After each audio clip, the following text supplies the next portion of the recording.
사랑하는 여러분, 우리 사람들에게 당신은 정말 인생이 아름답게 느껴지십니까? 라고 질문하면 아름다울 때도 있지만 그러나 더 많은 경우는 괴롭습니다. 살기가 힘들어요. 라고 답하는 사람들을 쉽게 만날 수 있습니다. 괴로움이 더 많은 것 같습니다. 예수님께서 이 땅에 오신 것은 이 괴로움 그리고 인생의 그 불행 이 모든 것을 근본부터 새롭게 하시고 참 행복과 하나님께서 약속하신 그 아름다운 인생을 주시고자 이 땅에 오셨습니다. 예수님께서 오셔서 우리에게 주신 말씀이나 또는 예수님께서 하신 행동은 크게 세 가지 내용이 됩니다.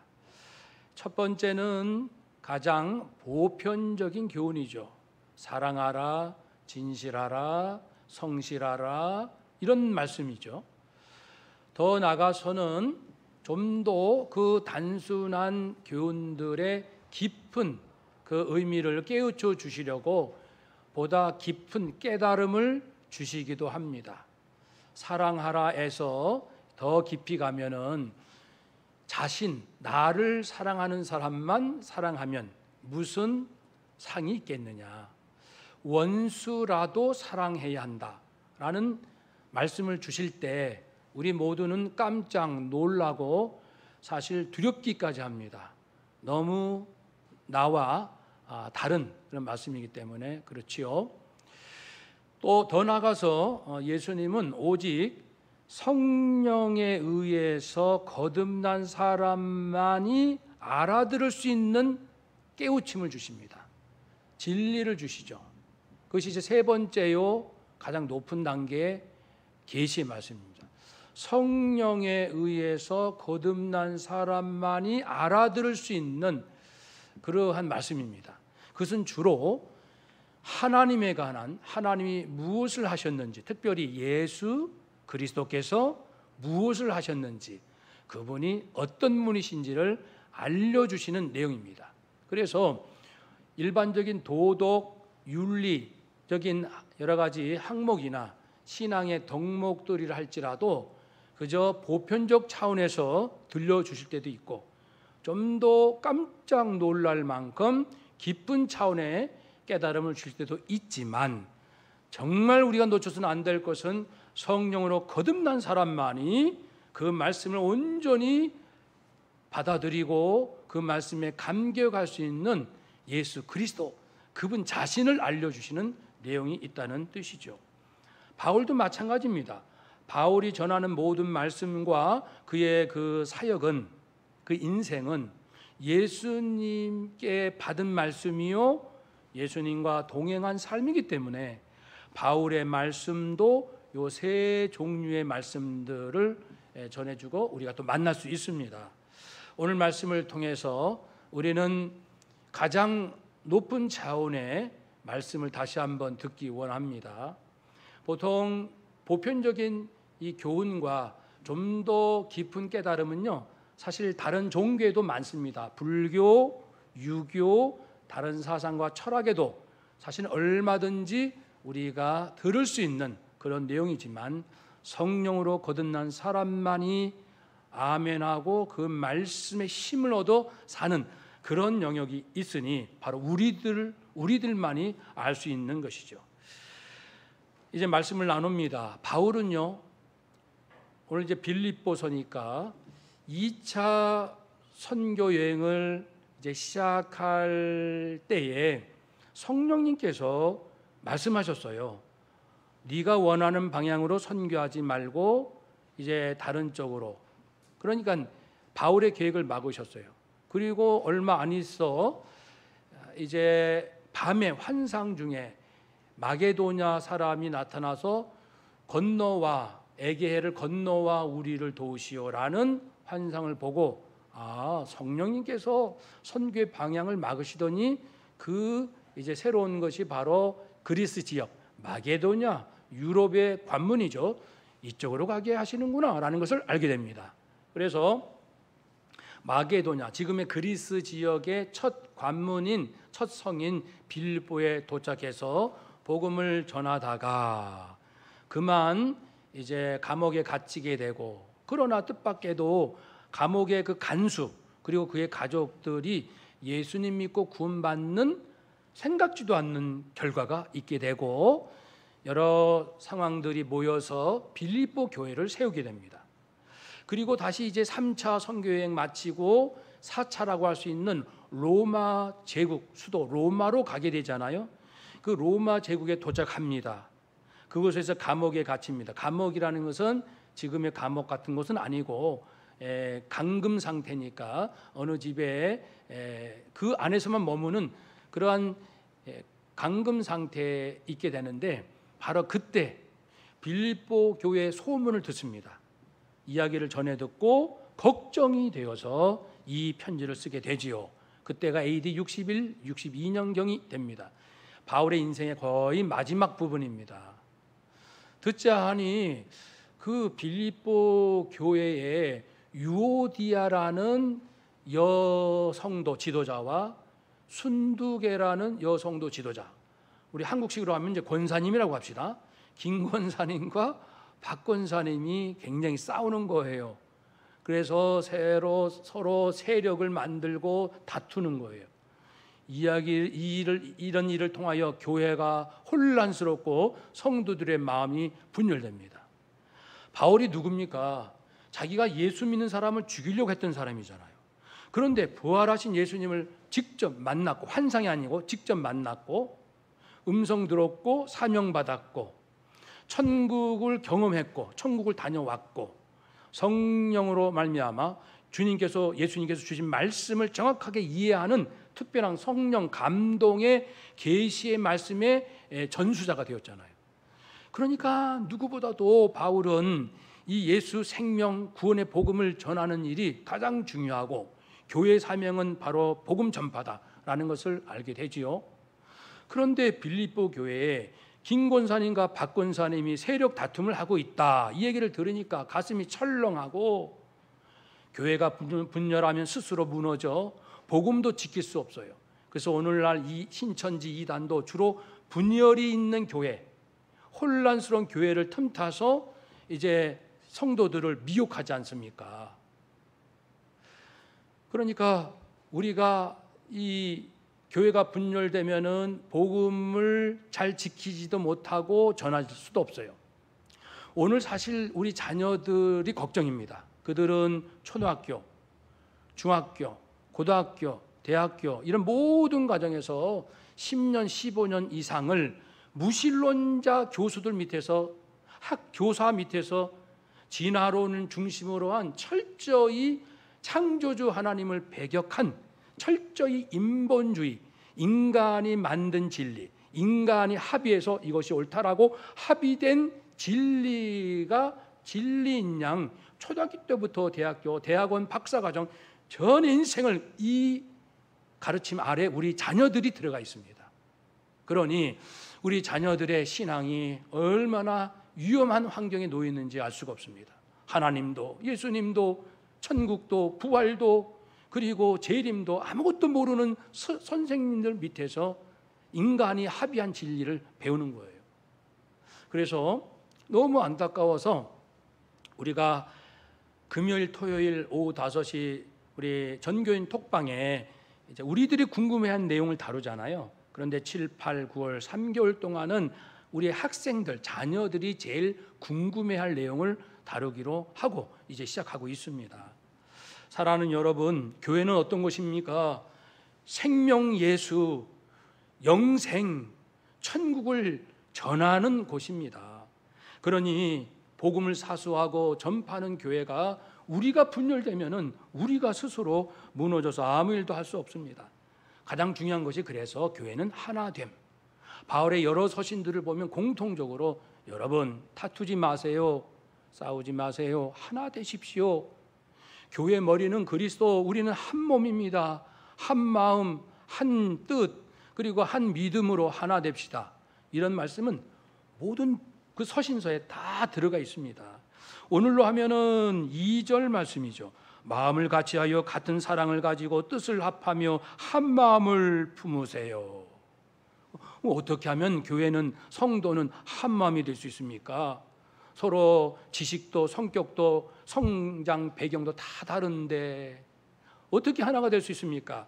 이 부분에 대해서 1절, 3절, 4절을 말씀하지요. 1절에 보면 여러분 그리스도인으로서 서로 권면, 즉 격려할 마음의 준비가 되었습니까? 그리스도인으로서 격려하는 거예요. 주님을 떠나 세상의 지식, 세상의 경험으로 성도들을 격려하면 안 됩니다. 그리스도의 마음으로 성도를 격려할 준비가 되어 있습니까? 여러분 그리스도의 사랑을 아시나요? 힘들고 어려울 때 예수 사랑으로 위로를 여러분 받고 있습니까? 그리고 생명 복음을 전하는 나 바울을 그리스도의 사랑으로 위로하고 사랑할 준비가 되어 있습니까? 또한 여러분 우리들이 성령 안에서 서로 교제하고 있나요? 아니면 세상의 방법과 세상의 습관대로 교제를 하고 있나요? 성령 안에서 거듭난 우리들, 죽을 수밖에 없는 내가, 저주 아래 있는 내가, 진노 아래 있는 내가 그리스도의 피값으로 거듭났, 이것을 깨우쳐 주시는 성령님 안에서 우리 서로 구역 식구들, 성도들 교제하고 있습니까? 우리가 함께 성령을 받았고 주님 안에서 한 형제가 되었다는 것을, 이 의미를 알고 우리가 서로 모이고 있는지요? 여러분 동정심과 자비가 있습니까? 서로에게 친절하고 인정 있고 애정 있고 긍휼히 여기는 동정심이 있습니까? 또 3절에는 이렇게 말하죠. 사랑하는 여러분, 무슨 일을 하든지 다툼으로 하지 마세요. 경쟁심으로 하지 마세요. 자기 중심, 자기 본위로 생각하지 마십시오. 이기적으로 하지 마십시오. 믿음이 깊고 나름대로 신앙생활 오래되신 분들은 자기 중심으로 교회를 늘 봐요. 그러나 새가족, 초신자 새가족은 이 새가족 입장에서 교회를 이해하고 설교를 이해하고 성도님들의 그 행동과 태도와 말을 이해하거든요. 그러니까 모두가 사실은 자기 중심으로 이렇게 이해를 합니다. 뭐 어쩔 수 없겠지만, 그러나 우리는 자기 중심을 떠나서 경쟁심으로 하지 마시고 허용으로 하지 마십시오. 남에게 과장된 행동을 보이지 마세요. 그러니까 김 권사님, 박 권사님, 다른 분에게 그렇게 인정받으려고 자신을 너무 포장할 필요가 없지 않습니까? 오직 겸손한 마음으로 서로가 자기보다 낫다고 여기십시오. 서로 진실합시다, 겸손합시다. 이거는 사실 보편적인 교훈입니다. 그런데 나보다 저쪽 권사님이 더 낫다, 더 존귀한 분이시다, 더 나보다 주님 앞에 훌륭한 분이시다 라고 생각을 해야 된다. 이것은 깊은 차원의 깨달음입니다. 근데 사실 이 정도도 우리에게는 버겁습니다. 그게 얼마나 가능할까요? 우리들은 죄성이 정말 뿌리 깊어가지고 조금만 나보다 괜찮은 분 같으면 그 말 잘 듣다가 내가 저분보다 조금 낫다 싶으면 벌써 말을 안 들어요. 그리고 무시합니다. 교만한다는 뜻이죠. 얼마나 힘든 말입니까? 4절에 보면은 교회가 하나 되기 위해서는 자기 이익만을 추구하지 마십시오. 자기 일에만 몰두하지 마시고 다른 성도님, 다른 구역 식구들 예배 오시는지, 지금 자영업 하시는데 코로나 사태 좀 괜찮으신지, 자녀가 지금 고3인데 공부는 잘 되고 있는지, 암 투병 중인데 지금 어느 정도 지금 이렇게 좀 나아지고 있는지 관심을 가지십시오 라는 말씀입니다. 그렇게 하면은 우리가 그런 영성이 진정으로 있다면 싸우지 아니하고 자기를 높이는 것이 아니라 서로 섬기고 도우려 하니 하나가 될 것입니다. 그러면서 진정 낮아지고 겸손하게 되는 것에 진짜 본이 되는 분을 소개합니다. 바로 예수 그리스도이십니다. 그리스도의 낮아지심 5절 이하 유명한 말씀 아닙니까? 그러니까 교회가 하나 되지 못하는 이유가 여러 가지 있지만 가장 큰 원인은 교만이라는 거예요. 내가 다른 사람보다 좀 낫다, 내가 좀 물질적으로 난 좀 괜찮아, 내가 좀 지식이 많아, 내가 경험이 많아, 내가 사회적으로 좀 더 성공하고 있어, 내가 신학을 공부했어, 내가 영적인 체험이 많아, 내가 신앙 연조가 한 50년 됐지, 이런 것들. 얼마나 위험천만합니까? 왜냐하면 정말 내가 좀 더 나아진다면 점점 죽어야 되는데, 내가 뭔가 있다고 해서 점점 높아진다는 것, 이것은 나도 죽고 너도 죽는 그것이 아니라는 것을 예수님 통해서 지금 말씀을 하십니다. 6절에서 11절 말씀은 5가지예요. 예수님은 본래 하나님이십니다.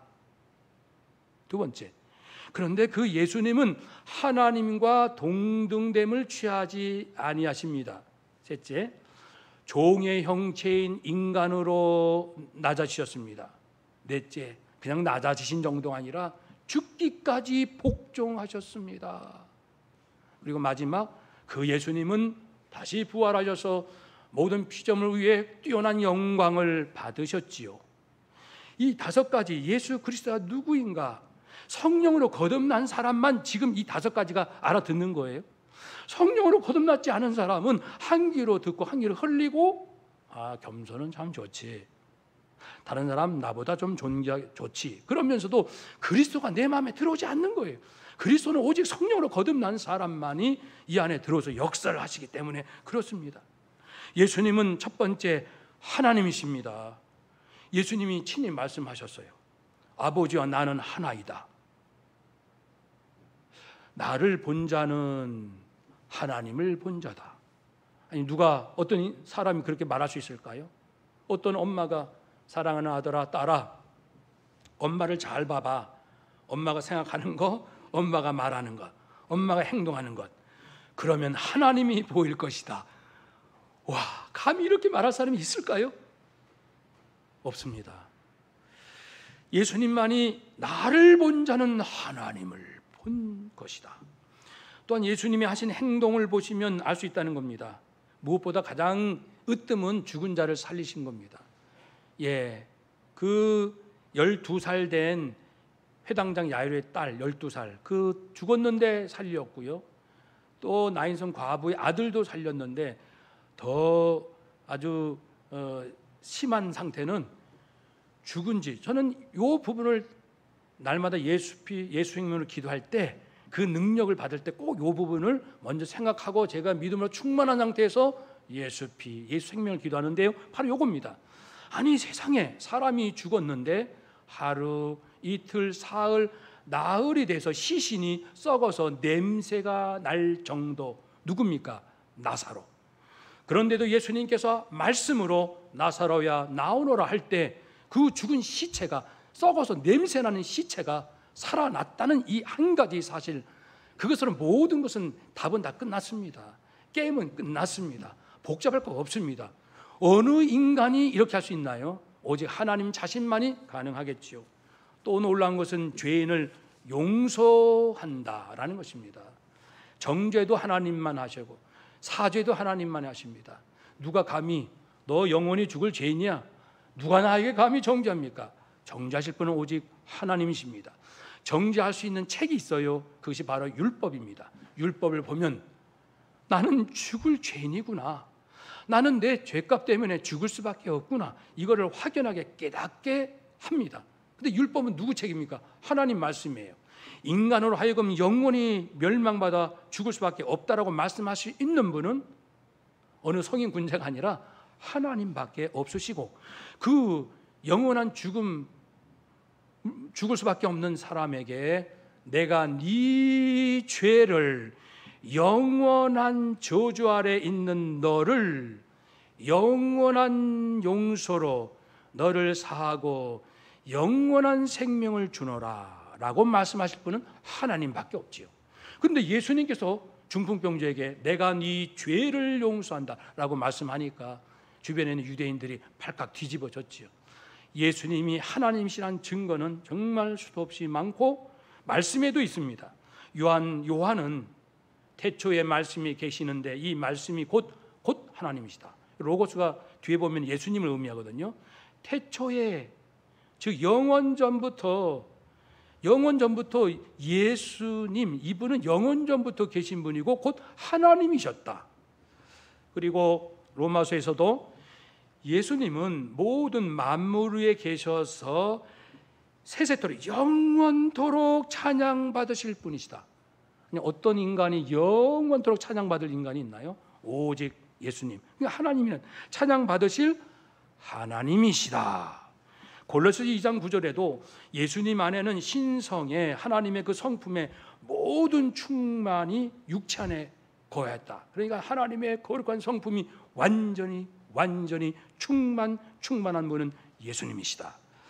그리고 디도서 2장 13절에도 우리의 크신 하나님 구주 예수 그리스도는 우리의 크신 하나님이십니다 라고 고백하지요. 이러한 하나님이신 예수님, 그런데 동등됨을 취하지 아니하시고 즉 하나님의 전지전능하심을 포기하시고 잠시 유보지요. 그리고 영원 불변하심, 잠시 유보, 무소부재, 어디 안에 계실 수 있는 분이 하나님이신데 예수님도 그러실 수 있어요. 그런데 인간이 되시기에 그것을 유보하시고, 예수님이 예루살렘에 계시면 갈릴리에 머물 수는 없고 사마리아에 계시면 두로와 시돈 지방에는 갈 수가 없습니다.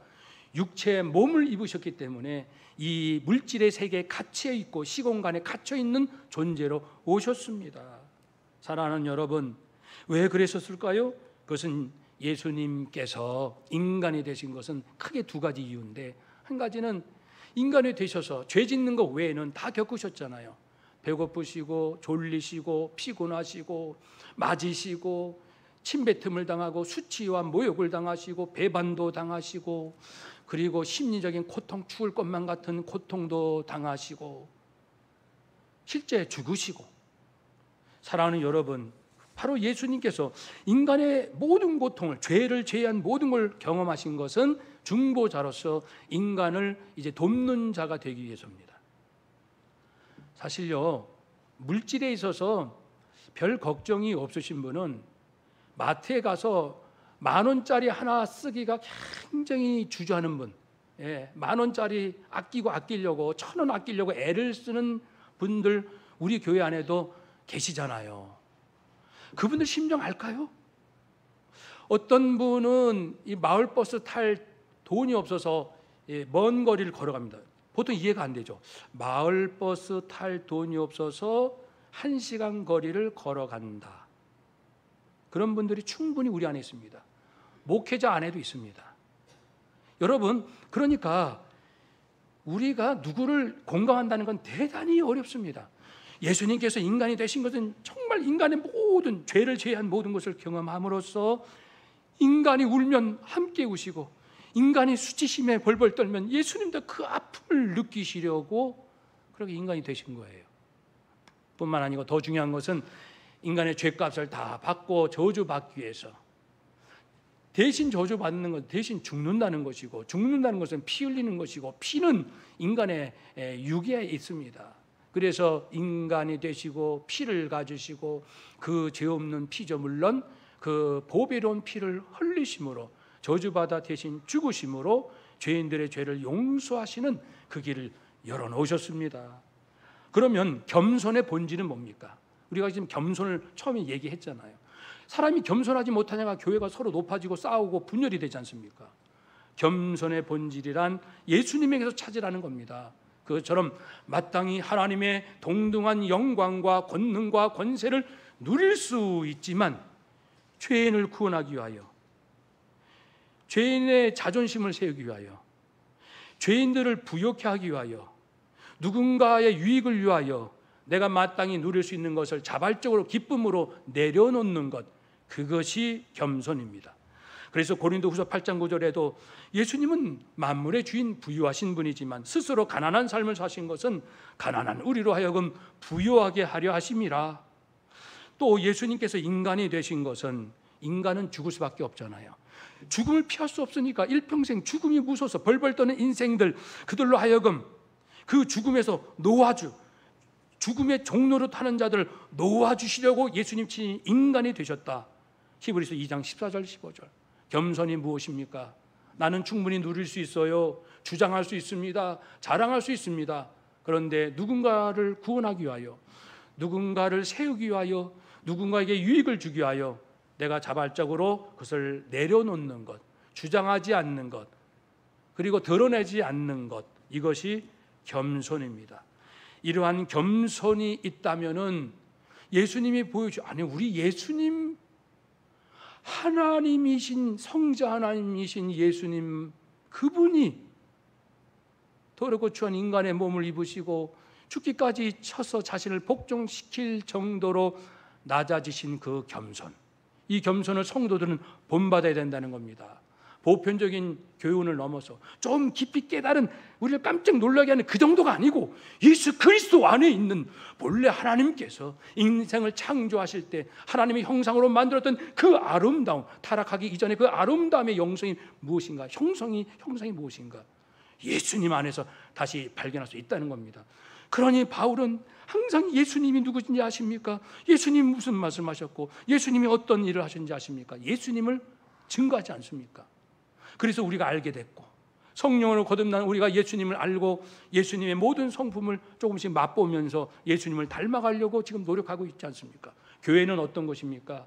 나를 쳐서 복종하는, 지난주일 말씀처럼 날마다, 왜냐하면 조금 틈만 나면 또 교만하고 자기 자랑하고 자기가 제일 낫다고 하는 이 못난 나를 정말 가시가 달리고 짐승뼈와 그런 것이 달린 채찍으로 힘차게 내리쳐서 내 살점이 떨어지고 뼈가 상할 정도로 나를 내리치는, 날마다 나를 쳐 복종한다는 바울처럼, 목회자는 뭡니까? 오늘날 교회 목회자는 스스로 날마다 자기를 쳐서 그리스도를 본받아야 되는데 본받지 못하는 구석이 내 안에 있구나, 그것이 발견되면 부끄럽기도 하고 죄송스럽기도 하고 괴로워서 날마다 치는 자가 목회자입니다. 날마다 치라고 목회자를 교회에 주셨습니다. 장로, 안수집사, 권사, 소위 항존직은 누굽니까? 다른 성도님보다 먼저 자기를 날마다 주님 닮지 못하는 내 모습을 치는, 내리치는 자가 항존직입니다. 그래서 교회에 오면 목사님을 보면서 나도 나를 쳐야겠다, 장로님을 보면서 나도 주님을 닮도록 나의 못난 모습을 내려쳐야겠다라는 것을 깨닫고 돌아가는 것이 주일인 줄로 믿습니다. 이것이 교제죠. 서로 이제 성도님들 간에 이렇게 얘기를 나누다가 박 집사님 저렇게 자신을 치시며 주님을 닮고자 하는구나, 그걸 배우고 가는 거예요. 교회가 무슨 자기 자랑하러 왔다가 가는 것입니까? 여기가 무슨 보수와 진보를 말하는 것입니까? 인본주의 사상과 철학을 자랑하여 늘어놓는 것입니까? 그리스도의 피값을 얘기하는 것이고, 그리스도의 피로 말미암아 내가 다시 거듭났고 오직 성령으로 말미암아 잃어버렸던 하나님의 형상, 그리스도 안에서 다시 발견되는 그 아름다운 형상을 우리 함께 만들어 갑시다. 서로 격려하고 서로 용기를 주고, 말씀대로 살기가 얼마나 이상 힘듭니까? 그럴 때 다시 용기를 주고, 말씀대로 살다가 직장이 잃었어요, 생활이 어려워요. 그러면 내 생활비도 좀 매월 10만 원이라든지 20만 원인지 일시불을 하든지, 예수님 제대로 믿다가 어려움 당한 생활이 어려운 분이 계시다, 그러면 내 거 좀 턴다는 게 아니라 좀 주머니 열어서 나눠주고, 나도 주님을 좀 닮아야지, 이렇게 서로 하는 그것이 바로 교회입니다. 그러니 세상 사람들이 교회 같은 것은 내 세상 처음 봤다, 생전 처음이다, 동창회도 가고 계모임도 가고 학회도 가고 어디 집회도 가고 다 가봤지만 교회 같은 곳은 본 적이 없다. 우리 당산동 교회가 그리 될 수 있기를 축복합니다. 우리 한국교회가 그리 될 수 있기를 축복합니다. 코로나 사태 두렵습니까? 겁이 납니까? 우리 안에 예수, 생명 예수, 구원 예수, 부활 예수님만 계신다면 오히려 우리는 신바람 나서 예수님을 닮아가는 위대한 영성으로 나도 살고 우리 가족, 직장 동료, 이웃도 함께 살리는 그러한 하나님 나라의 백성 되시기를 주의 이름으로 축복합니다.